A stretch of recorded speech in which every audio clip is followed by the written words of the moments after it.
बिस्मिल्लाहिर्रहमानिर्रहीम। मेरा नाम महमूद नज़ीर है और आज मुझे बात करनी है।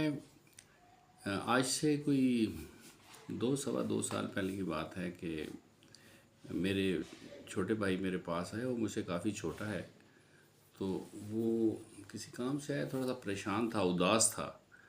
तो मुझे उसने मैंने देखा कभी करेले का जूस पी रहा है, कभी वॉक कर रहा है, मीठी चीज़, चाय नहीं नहीं मैं पी चाय नहीं पीऊँगा, फलां चीज़ में मीठा नहीं, वो मैं नहीं खाऊँगा। तो पता चला कि उसको शुगर हो गई, डायबिटिक हो गया वो। और अब उसको अपनी वो शुगर लेवल को मेंटेन रखने के लिए करेले का जूस पीना पड़ता है, वॉक करनी पड़ती है, पानी पीना पड़ता है, बिस्किट नहीं खा सकता है, जूस नहीं पी सकता। और थोड़ा सा वीक भी लग रहा था। मैं हैरान हो रहा था, यार ये मुझसे बहुत छोटा है, इसको मैंने गोद में खिलाया, इसको क्या हो गया। तो मैंने उसको मैंने इसके ऊपर बहुत रिसर्च की हुई है, टाइप 1 टाइप बी की जो डायबिटिक है, और ये कि बाकी दुनिया में 50 करोड़ से ज़्यादा शुगर के मरीज़ हैं, और ये कि शुगर प्रोसेस्ड फूड खाने से लगती है, और ये कि दुनिया में जो हमारे यहाँ पे जो अभी तक कोई क्योर करने वाला दवाई नहीं है, या शायद अभी तक हम मेडिकल साइंस यहाँ तक पहुँची नहीं है कि वो उसको तैयार कर सके और बना सके। तो मैंने इसके ऊपर एक रिसर्च की हुई थी। मेरे कुछ मोहतरम एक अब दोस्त हैं, हकीम है, वो बहुत हो गए, अब इस दुनिया में नहीं है, तो उन्होंने एक दवा का मुझे बताया हुआ था। दवा मैंने कहा यार तू ठीक हो जाएगा यार, कोई बात नहीं, तुझे मैं दवाई देता हूँ। तो उसको मैंने वो दवा बना के दी, तो वो उसने खानी शुरू की। मैंने कहा ये साथ भी, वो कराची में रहते हैं, मैंने कहा यार तू साथ भी ले जा। तो कुछ कुछ लगभग कोई 7-8 दिन के बाद, जब उसके जाने के बाद मैंने पूछा सुनाओ तबीयत का, उसने कहा यार तो बहुत फ़र्क पड़ गया मुझे, मैंने तो सारी दवाइयाँ छोड़ दी हैं और मैं तो सिर्फ अब यही खाता हूँ। तो जो मेरे पैरों को बेचैनी होती थी, और जो चूंटियाँ पैरों को चढ़ती थी, और जो वीकनेस थी, जो मैं चल नहीं सकता था, जो मुझे हर घंटे के बाद आराम करना पड़ता था, रीढ़ की हड्डी में दर्द होता, जिस्म में सुस्ती थी, और अजीब सी कैफियत थी शुगर की वजह से, जो अमराज लाहक होते हैं, जो तकलीफ़ें होती हैं, वो सब थी। उनमें से कुछ भी नहीं है। पहले मैं बमुश्किल तमाम 4 घंटे बाइक पे मार्केटिंग कर सकता था, अब मैं 6, साढ़े 6, 7 घंटे, 8 घंटे तक काम करता हूँ, तो मैं ठीक रहता हूँ। मैंने कहा यार अल्लाह का शुक्र अदा करो, ठीक है तुम बस। मैं क्या खा कैसे रहो, एक कैप्सूल सुबह खाता हूँ, एक कैप्सूल शाम को खाता हूँ। तो फिर एक दिन गुजरा, फिर 15 दिन गुजरे, फिर महीना गुजरा, फिर 6 महीने गुजरे, फिर साल गुजरा, वो रोज़ एक कैप्सूल। तो उसने कहा मेरी एनर्जी बहाल हो गई है, मेरी एनर्जी भी बहाल हो गई है, और मुझे शुगर की तकलीफ़ भी नहीं हो रही। तो मैंने उससे कहा यार तू परहेज़ किया कर, लेकिन वो मेरे सामने तो ऐसे ऐसे करता था, लेकिन परहेज़ वरहेज़ वो कोई नहीं करता। तो ठीक है, बिल्कुल नॉर्मल लाइफ है उसकी। किसी किस्म की वो जो पता नहीं कौन कौन सी गोलियां और कौन कौन सी दवाइयाँ वो खा रहे थे, वो सब छूट गई। और वो जो मैंने उसको दवाई इकट्ठी बना के दे दी, मैंने कहा यार तू कराची में होता है, मैं तुझे कहाँ भेजता फिरूँगा। कहा भाई ये तो इसके पैसे, मैंने ये तो महंगी दवाई बनती है। मैंने कहा यार तेरी जान से तो आगे नहीं है ना। अब इंसान ज़िंदा रहेगा तो फिर पैसे भी कमा लेगा, ज़िंदा ही नहीं होगा तो पैसे बचा के हमने क्या करना।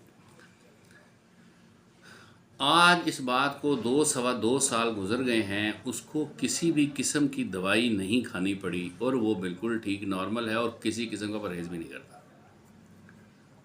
अभी पिछले दिनों उसने मुझे फ़ोन किया और कहा कि मुझे ना यार पैरों की तरफ से तकलीफ़ हो रही है, वो क्योंकि ये एक शैतानी मर्ज़ है। ये कोई बाकायदा इंसान के जिस्म की तकलीफ़ नहीं, एक शैतानी मर्ज़ है।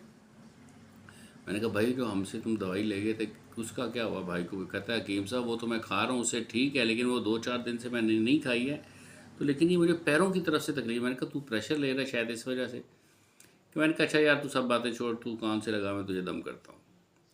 मेरे दिल में एक ख्याल पैदा हुआ, और मैंने उसको ना औज़ बिल्ला पढ़नी शुरू कर दी। मैंने औज़ बिल्ला रोज़ाना 2000 पढ़ता हूँ, 2000 दफ़ा अल्लाह तौफीक बचता है। इसलिए बताता हूँ कि आप लोगों के अंदर हौसला पैदा हो कि आप लोग भी पढ़ें। आप लोगों को सबको इजाज़त है औज़ बिल्ला पढ़ने की।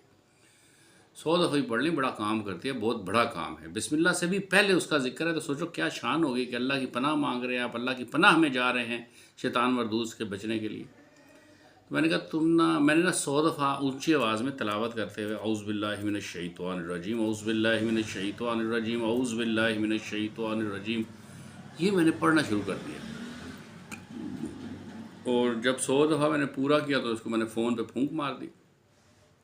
उसने कहा मेरी आधी तबीयत ठीक हो गई। 2-4 दिन के बाद मुलाकात फ़ोन पे बात, मैंने कहा तुमने बताया नहीं कैसी सूरत है? कहता वो उसके बाद मैं बिल्कुल ठीक हो गया हूँ। तो ये सबको बता रहा हूँ। हाँ, ये और बात है कि लोगों ने पढ़ा नहीं है, हमने ज़्यादा यही किया होगा कि 5-7-8 लाख दफ़ा पढ़ दी होगी, औज़ुबिल्लाह, या शायद ज़्यादा पढ़ दी होगी। तो इसमें बड़ी पनाह, जब कुछ शैतान से आपको पनाह मिल जाती है तो डायबिटीज़ से भी आपको पनाह मिल जाती है। और फिर उसका एक दोस्त है बड़ा अच्छा, मेरा भी भाई है शकील, उसको भी शुगर है, वो भी कराची में ही रहते हैं। बहुत ही प्यारा भाई है, जिगर है वो। उसको भी हमने दी। मैंने कहा तू भी खा, ये खा, तू भी खा। उसने खाया, उसकी भी तबीयत ठीक होना शुरू हो गई। अभी पिछले कुछ दिनों से मैं बहुत मसरूफ़ था तो मैं बना नहीं सका हूँ, तो बेचारे के फ़ोन आ रहे थे और मैं रिसीव भी नहीं कर सका। मेरे जितनी भी टिकटॉक के मेरे बच्चे हैं, जितने भी मेरी नेक साले फैमिली है, और जो परेशान हाल भी है, और जो जिसके सर पे सरपरस्त नहीं है कोई, जिसके सर पे हाथ रखने वाला कोई नहीं है, जिसको कोई बेटा या बेटी कहने वाला नहीं है, जो बहुत फ्रस्ट्रेटेड और बहुत प्रेशर में है। मुझसे सारा दिन लोग राब्ते में रहते हैं। तो अल्लाह ने इनके साथ मसरूफ़ होने की वजह से मैं शकील भाई से भी माफ़ी चाहता हूँ कि उनको मैं रब्ता नहीं कर सका। शकील ख़ान जो है ना, वो बड़ा जिगर आदमी है, उसके लिए सब दुआ भी करें कि अल्लाह उसको आसान ज़िंदगी दे। बड़ा गैरती आदमी है और बड़ा दिलेर आदमी है। मेरे बचपन से उसके साथ ताल्लुकात हैं। उसके बड़े भाई ये सब मेरे से बहुत जूनियर थे, लेकिन हमारे साथ बहुत प्यार करते थे, बड़ी रिस्पेक्ट थी। शुगर का दवाई खाने का असर और दम करवाने का उसके ऊपर भी हुआ, और वो भी ठीक हो गया। और ठीक, बल्कि कंटिन्यूसली खाने की ज़रूरत है क्योंकि ख़तरनाक बीमारी है। तो अल्लाह पाक से दुआ है कि अल्लाह सुब्हान तआला हमें इस मरज़ से बचाए। और मुझे पता चला है कि कुछ लोगों ने मेरी यूट्यूब पे, उस ज़िशान यूसुफ़ साहब ने कराची से मुझे फ़ोन किया और कहा कि वो आपकी जो मैसेजेस हैं आपकी एक वीडियो के ऊपर, उसमें लोगों ने अपने नंबर डाल दिए कि महमूद नज़ीर का नंबर ये है। और आज मुझे फैसलाबाद से एक साहब गुलाम जिलानी साहब ने फ़ोन करके कहा कि किसी ने कहा कि मैं महमूद नज़ीर साहब का शागिर्द हूँ, 2000 रुपये मेरे अकाउंट में ट्रांसफ़र कर दें। तो मेरे से बात हुई, कहा ऐसे भी लोग कर रहे हैं। तो ऐसा कुछ भी नहीं है, मेरा कोई शागिर्द नहीं, मैं खुद शागिर्द हूँ भाई अभी।